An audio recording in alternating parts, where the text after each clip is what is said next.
It's Halloween time, my favorite. Well, except for Christmas and Easter, New Year's, and all the other holidays. Why do I do this to myself? I get an idea, and well, that's it. No control. You know, actually, one of my favorite things about fairy tales is that the characters in those rarely have any control at all. It's just a string of things that happen, usually magical, and if you happen to see an eel spinning like a wheel down the beach, well, you know, you just kind of have to go with it.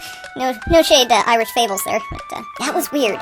But you know, I've been looking around and thinking about dinosaurs and stuff at the bottom of the ocean, and well, nature is pretty weird itself, am I right? The weird is also my favorite. I hope you'll all agree.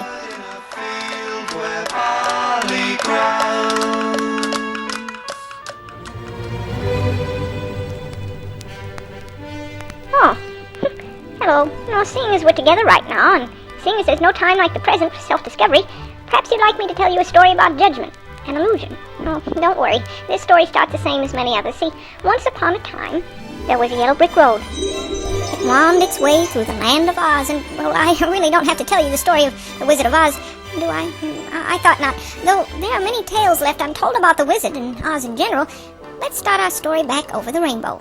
In a sleepy little village called North Roxbury.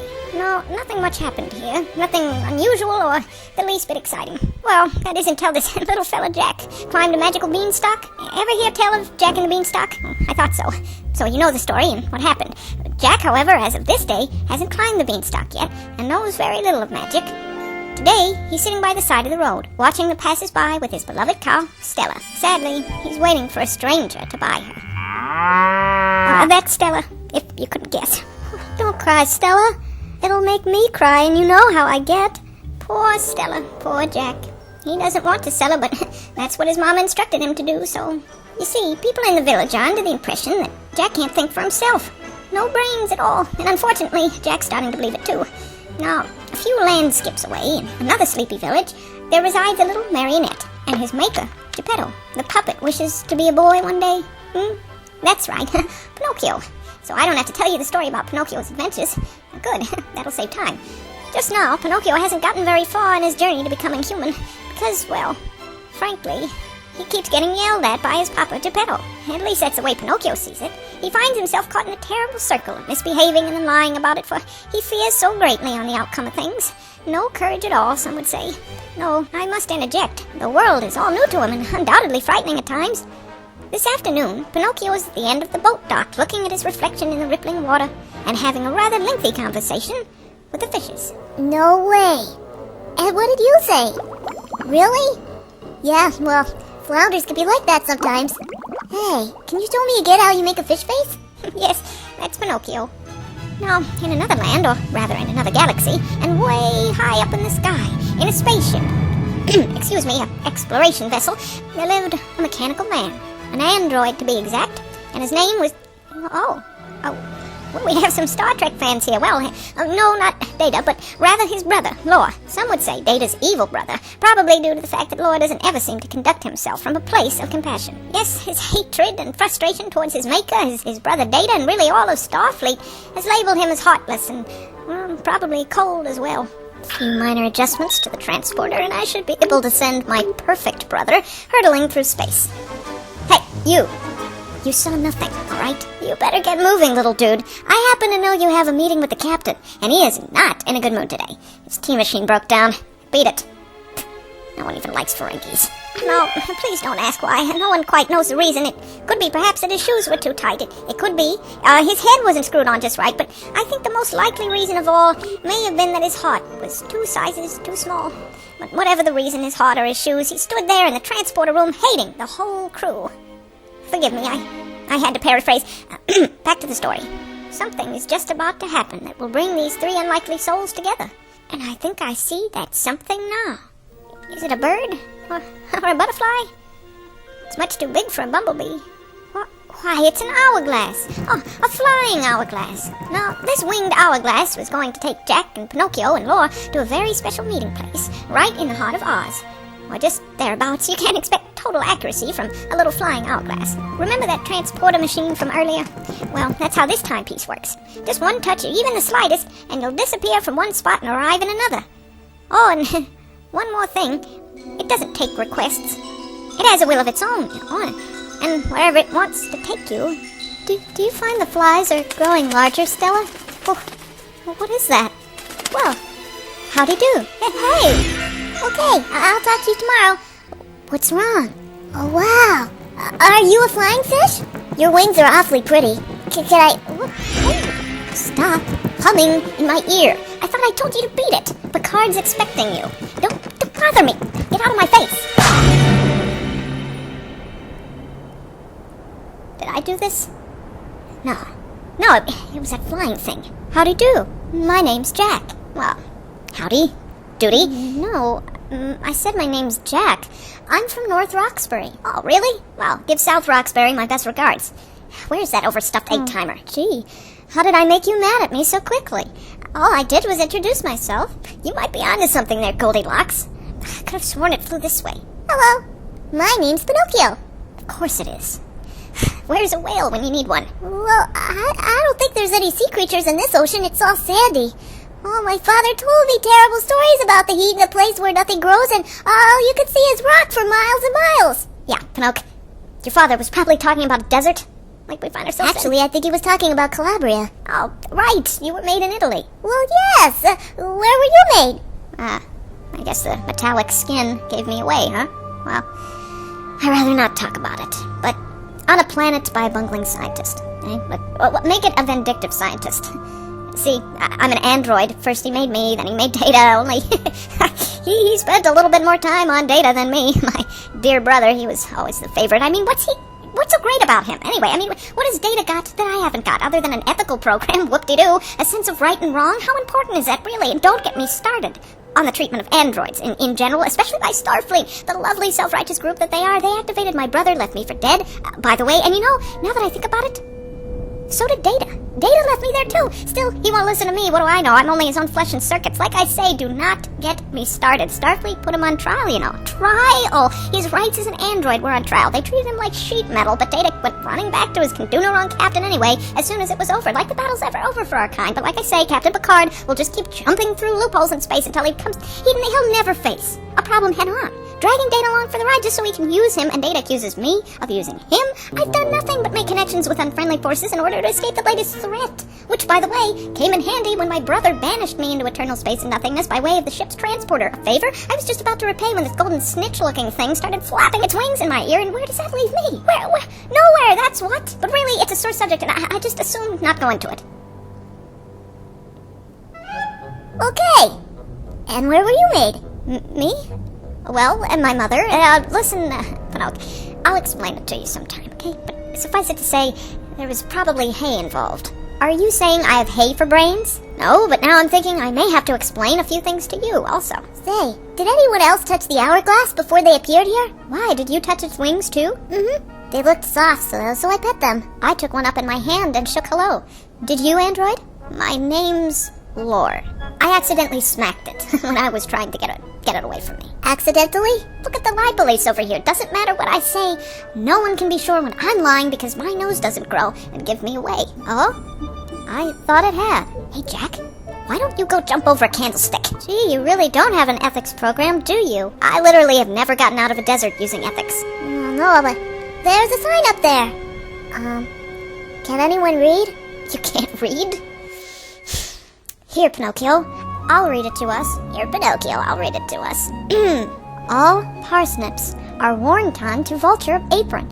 This dearest, for the deemly snails will nurt any leafing fish to dunst in a stant. Beyarn this bailey-boo. Okay, stop reading. Or whatever that was. For the deemly snails will nurt any leafing fish. Beyarn this bailey-boo? Yeah, that wasn't good. I will read it to us. All persons are warned not to venture upon the desert, for the deadly sands will turn any living flesh to dust in an instant. Please stop reading. Well, it's a good thing we appeared on this rock. Beyond this barrier is the land of Oz. Wow. Where's Oz? Beyond this barrier, I'm guessing. See, Pinocchio?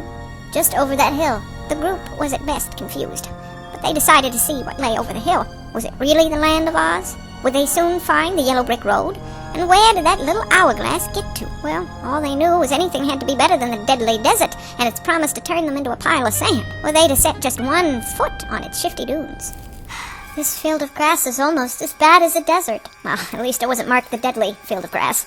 Hey, look at this neat flower. Oh, yeah, it's nice. It's so purple. Lore, do you think the hourglass will show up again? Will it take us somewhere else?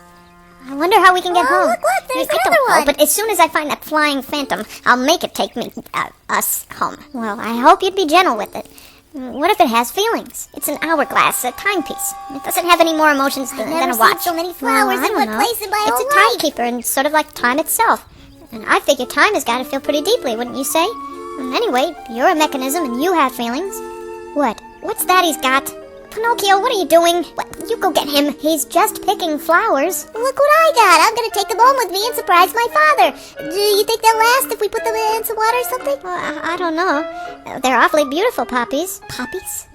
Did he just say poppies? Well, yeah, poppies for my pop. What's the matter with you? Do you want to die? Do you want to fall asleep and never wake up, huh? Do you? no, Take it easy right now. Oh, stop it. What's the matter with you? Haven't you ever picked flowers before? Huh. Am I the only one who read The Wizard of Oz?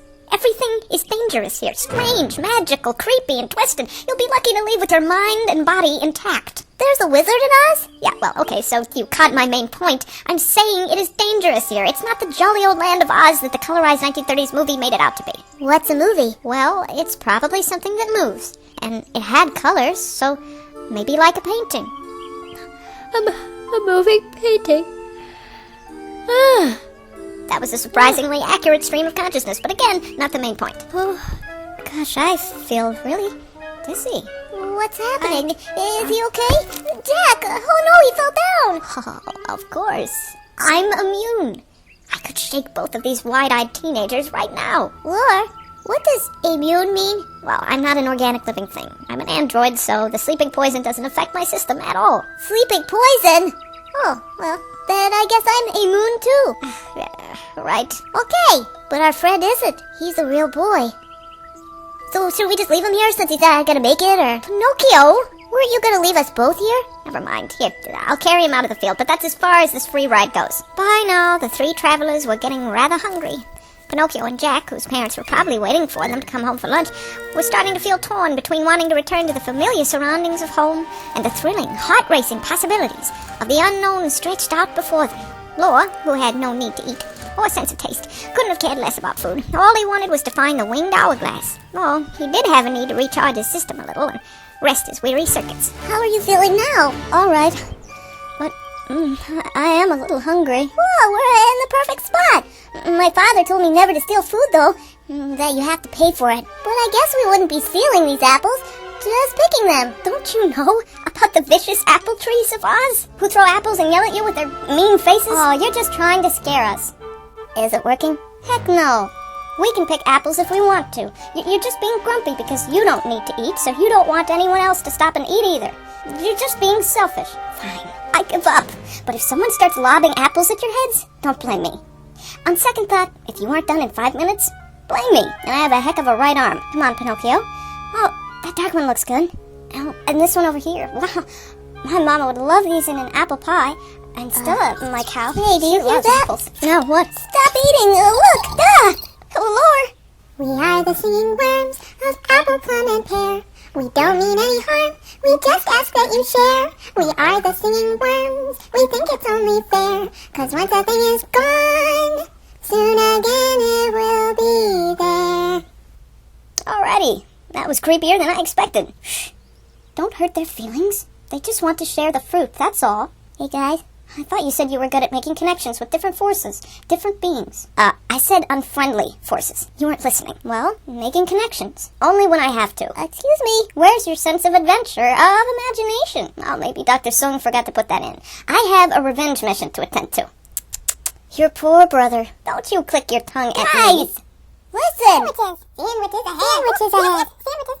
Sandwiches ahead. I prefer bagels, thank you. Well, I'm still hungry. Oh, great. That's all we need. Another distraction.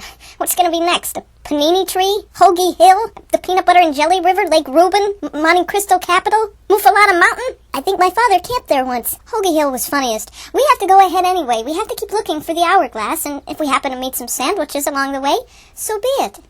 So be it. So be it. Thank you for showing me the error of my ways. I feel much more patient and loving. in your presence, said Law. Well, actually, he said something else. But seeing as this is rather a children's story, more sand? We must be lost. No, the sand is different. There's a seashell. Stop collecting things. Stop it. Quit picking things up. We must be near a beach. Sandwiches. The sandwiches were made of sand? No, but the witches are. Right you are, dearie. We've been here since there's been sand. And before, I wouldn't wonder. Oh, our sister doesn't talk. She doesn't have to. Do you know why you are here, travelers? Look, the hourglass. It's up there. We don't much care. We just want to go home. On the same. Then you must heed my words. You must collect 3 items and bring them to the Emerald City. There you will be instructed further. Machine, you are to bring forth the metal necklace. Human, you are to produce a golden stalk of corn. Got it. What did she say? I have to collect a glass coin. That is your task. The hourglass will help you. Place a hand on it and be gone. Are you ready? Always. I'm ready.